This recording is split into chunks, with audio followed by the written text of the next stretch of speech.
Amis rôlistes ou futurs rôlistes, bonjour. Vous êtes décidé, vous voulez faire du jeu de rôle et vous avez choisi dans quel univers et peut-être même le jeu auquel vous allez jouer. Mais peut-être ne voyez-vous pas encore précisément comment va se dérouler la partie.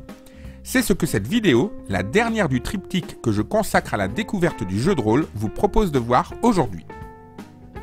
Vous convenez donc, avec un groupe d'amis, de vous réunir pour une partie de jeu de rôle. Car le jeu de rôle est un jeu de société. Il se joue à plusieurs, ou sinon ça s'appelle un livre dont vous êtes le héros, et c'est une autre expérience de jeu. Le plus simple est de vous fixer rendez-vous chez un des membres du groupe qui accueillera la partie autour de sa table.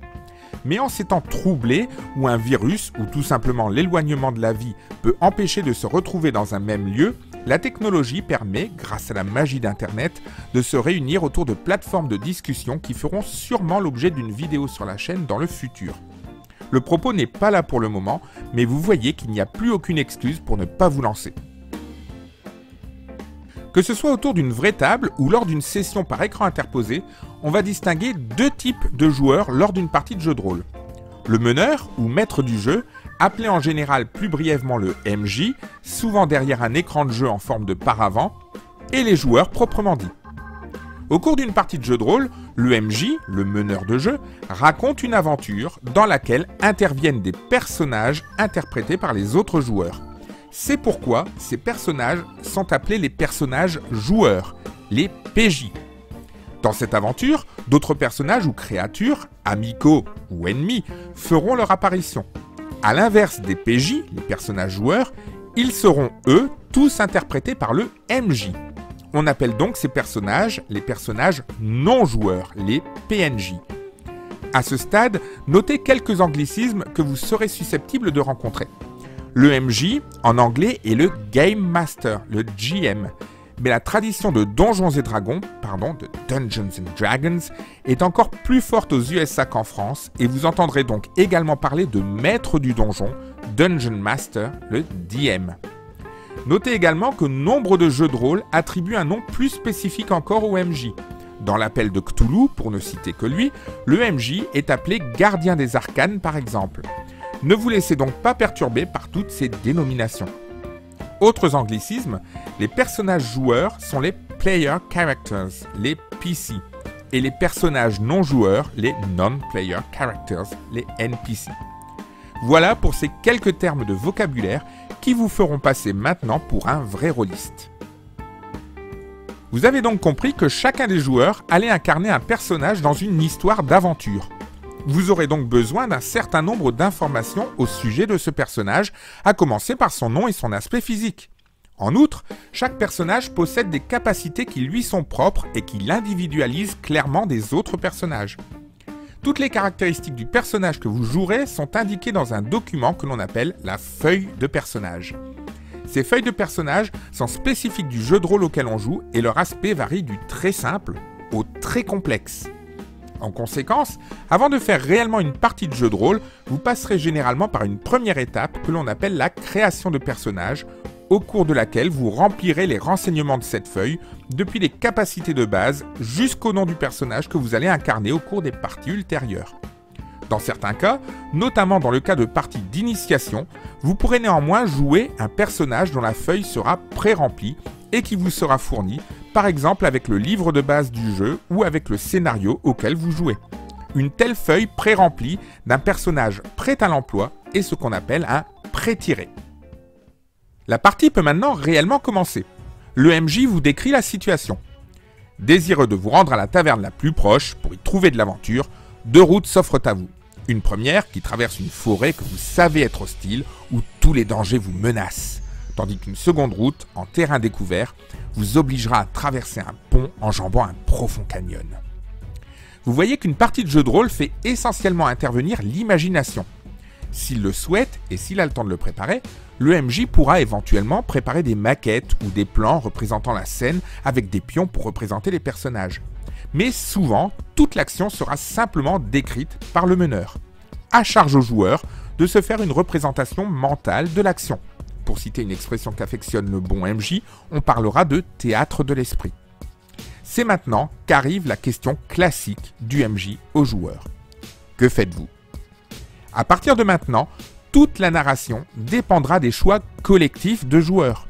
Car le jeu de rôle est un jeu de société collaboratif en général, où les joueurs ne sont pas en compétition, ni entre eux, ni même contre le MJ, puisque le but reste de raconter une histoire en s'amusant. Les joueurs vont donc sûrement prendre un temps de réflexion. Imaginons qu'ils décident d'emprunter la route du canyon. Le MJ reprend alors le cours de l'histoire en intégrant la décision des joueurs. Arrivé au ravin, vous constatez avec effroi que le pont, non entretenu depuis longtemps, s'est effondré. Que faites-vous ? À nouveau, les joueurs vont décrire les actions de leur personnage. Mais autant tout à l'heure, rien ne s'opposait à la réussite de leur action, nous empruntons la route découverte, autant ce ne sera peut-être plus le cas ici. Au cours d'une partie, on distingue donc deux situations lorsque les joueurs décrivent les actions de leur personnage. Soit la réussite ou l'échec de l'action ne fait aucun doute et le MJ peut laisser le joueur raconter les conséquences ou bien les raconte lui-même. Soit la réussite ou l'échec de l'action n'est pas certaine. Le joueur devra alors effectuer un test pour en connaître l'issue et déterminer la suite de l'action. Les conditions des tests sont définies par le système de règles du jeu de rôle auquel les joueurs sont en train de jouer. Dans la plupart des cas, les tests sont réalisés au moyen du lancement de un ou plusieurs dés de forme très variable qu'il vous faudra apprendre à reconnaître d'un coup d'œil. On les nomme selon le nombre de leurs faces et on distingue ainsi le dé à 4 faces ou D4, peu apprécié des joueurs en général car roulant assez mal. Le dé à 6 faces ou D6, le même que celui que l'on trouve dans les boîtes de Monopoly par exemple. Mais aussi le dé à 8 faces ou D8, le dé à 10 faces D10, le dé à 12 faces D12, le dé à 20 faces, le D20. Notez que peuvent parfois intervenir des dés encore à part. Si on vous demande d'utiliser un D3 par exemple, vous utiliserez un D6 en divisant son résultat par 2. Si on vous demande d'utiliser un D100, vous utiliserez généralement 2 D10. Un qui vous donnera le chiffre des dizaines. Certains dés, appelés justement D100, sont en fait des D10 marquant des dizaines. Et le deuxième vous donnera le chiffre des unités. Notez qu'il existe néanmoins des dés à 100 faces. Enfin, certains jeux comme Star Wars ou la Légende des 5 Anneaux utilisent leurs propres dés à symboles. On vous donnera donc parfois des formules étranges à appliquer. Imaginons 2d6 plus 4. Eh bien, cela signifie que vous devez lancer 2d6 en une seule fois, ou bien un d6 que vous lancez 2 fois de suite, et que vous devez ajouter 4 au score obtenu. Illustrons tout cela dans notre partie de jeu de rôle. Un premier joueur dit au MJ « Mon personnage se jette dans le précipice en s'exclamant « I believe I can fly ». Le personnage n'ayant aucune capacité de vol, aucun test n'est nécessaire puisque le résultat ne fait aucun doute.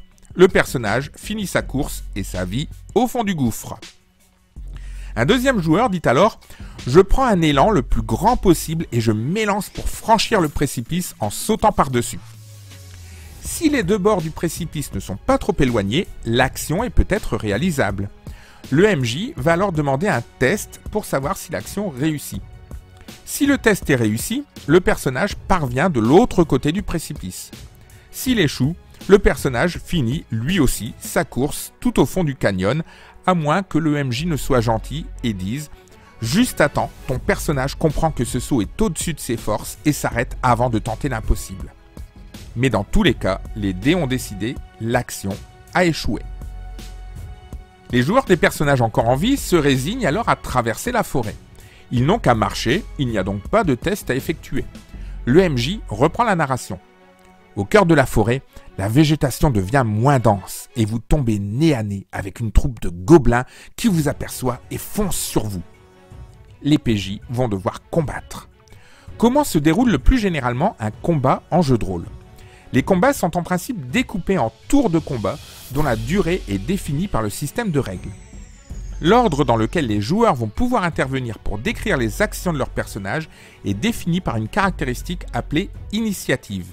En fonction des jeux, les personnages interviendront par ordre d'initiative croissante ou décroissante. Lorsque vient son tour, le joueur aura le choix entre un certain nombre défini d'actions. La fuite est même toujours possible. Attaquer un ennemi est une action dont l'issue, à nouveau, est incertaine.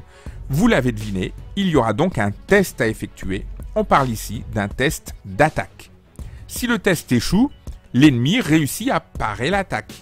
Si le test réussit, il la prend en pleine poire. Mais là encore, le résultat n'est pas certain. Vous ne pouvez pas dire le plus souvent « j'ai réussi ». Je découpe le gobelin en petits morceaux.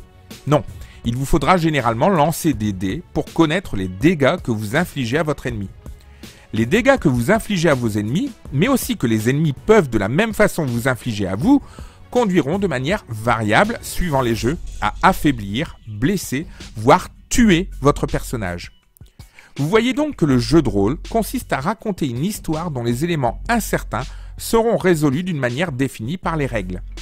J'ai mis ici l'accent sur l'aventure et le combat, mais évidemment, d'autres jeux ou d'autres phases du jeu comprendront également énigmes à résoudre, investigations et enquêtes, etc. Tout ce qui fera une aventure variée et passionnante pour le groupe de joueurs. Nous avons donc abordé ici de manière très générale et très succincte le déroulement d'une partie de jeu de rôle. Les détails seront par contre extrêmement variables en fonction du jeu de rôle concerné, avec des jeux oscillant d'un extrême à l'autre, certains basés sur le tout simulation, tandis que d'autres seront purement narrativistes avec peu ou pas de lancement de dés. Il faudra donc des vidéos spécifiques à chaque jeu pour les aborder. Avant cela, si la vidéo vous a plu, likez, partagez, et si vous voulez d'autres idées, commentez et pensez à vous abonner et à cliquer sur la cloche pour être tenu au courant des prochaines publications de la chaîne.